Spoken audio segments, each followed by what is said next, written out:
नमस्कार दर्शक बंधु पंडा पिजुली फार्म को आपन स्वागत। आज आम जाना जीवामृत किपर प्रस्तुत करा जाए एवं तार प्रयोग। जीवामृत माटी थिबा गछ को तार उपकारिता जीवाणु मान वृद्धि कराई थाए एवं तार खाद्य सार जोगाई थाए गछ को। आज आम चलते देखा तार किपर प्रस्तुत करा जाए। आमर जीवामृतर इनग्रेडिएंट्स कौन कौन आवश्यक प्रस्तुत पाई ना 10 लिटर देसी गाईर गोमूत्र, 10 केजी देसी गाईर गोबर फ्रेश होइथिबा दरकार। सेटा 48 घंटा पर गोबर न होइथिबा दरकार कि 48 घंटा पर गोमूत्र होइथिबा आवश्यक नुहे, सेटा फ्रेश होइथिबा दरकार।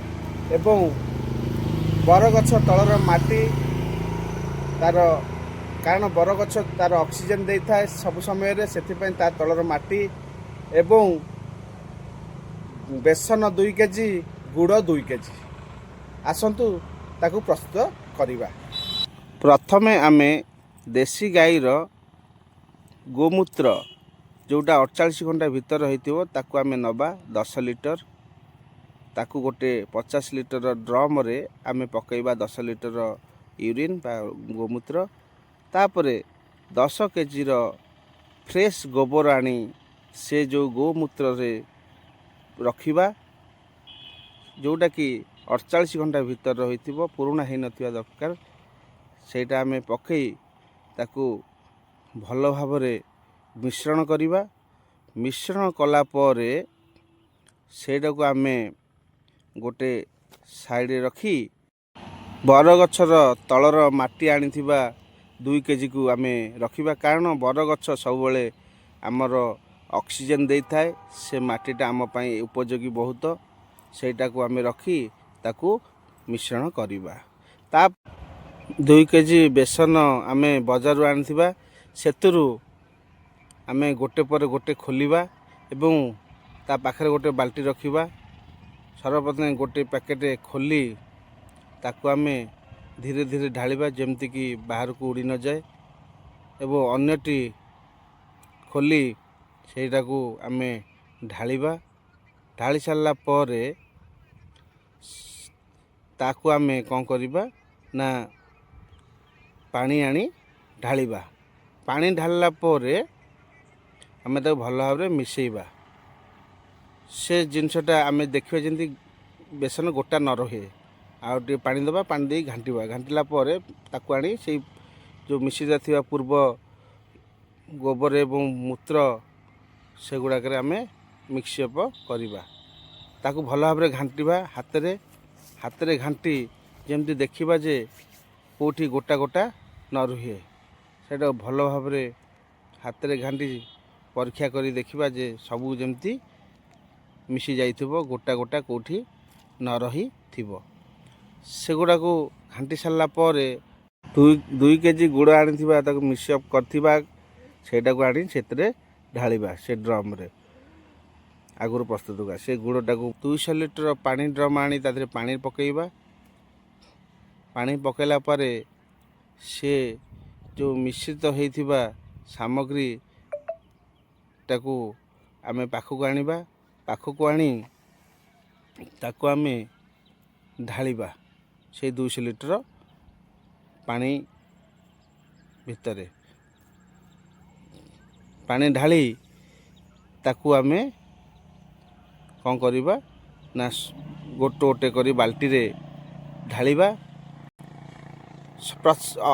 अधा ड्रम पानी रखिथिबा, कारण आमे 200 लिटर पानी मिसेबा को हेले ताकू क्वांटिटी आमे पकैला पर केते ऊपर को उठुछ आमे सेटा चेक करिबा। सेटा चेक कला परे आमे तापरे पानी देकी गोटे काठी नहीं ताकू भल भाबरे घांटिबा। गोटे बड़ काठी नेला परे सेटा को आमको अति सहज हेबो घांटिबा पई। ता ऊपर ताकू गोटे कवर रखिबा, कपड़ार हो कि प्लास्टिक हो कि ड्रम कवर हो, सेटा को भल भाबरे कवर देकी ताकू बांधी दबा, पवन भवन न उड़ेबा पई। ताकू भल भाबे से ड्रम टाकू बांधी आमे कौन करिबा ना गोटे छाई जगह नहीं रखिबा।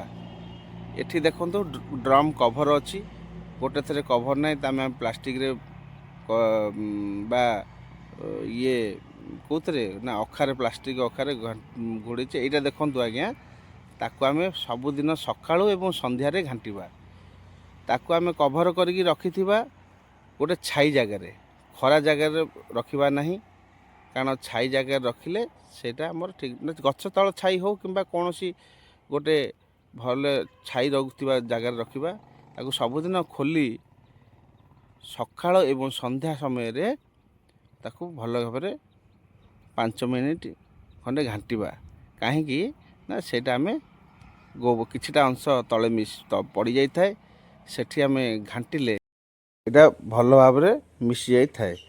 एटा को आम कौन करिया ना विंटर सीजन रे आम यह रखिबा 12 दिन समर सीजन या 8 दिन रखिबा हेले सेटा भल भाव प्रस्तुत हो जाई थाए। सेटा कौन करिबा ना गोटे बाल्टी पानी रे जीवामृत पानी रे गोटे बाल्टी जीवामृत पानी रे आम 5 बाल्टी पानी मिसाई ताकू आम कौन करिया ना गछ मूल रे ता पूर्व सन्तसंतिया रखी ताकू ढालिबा। सन्तसंतिया कहीं ढालिबा ना मॉइस्चर रहिले सेटा ओदा थिले गछ मूल रे सेटा ताकू भल भाव उपयोगी होता है।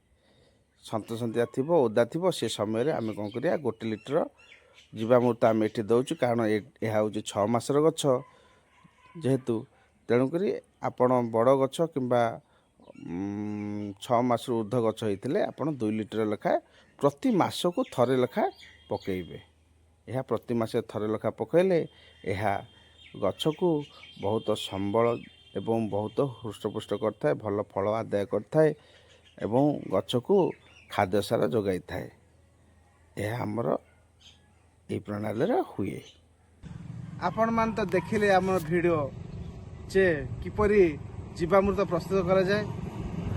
आशा करे आपन को ये वीडियोटी भल लगी please like share and subscribe करंतु पाखरे थिबा बेल आइकन को दबाई सब प्रकार वीडियो नोटिफिकेशन पांतु।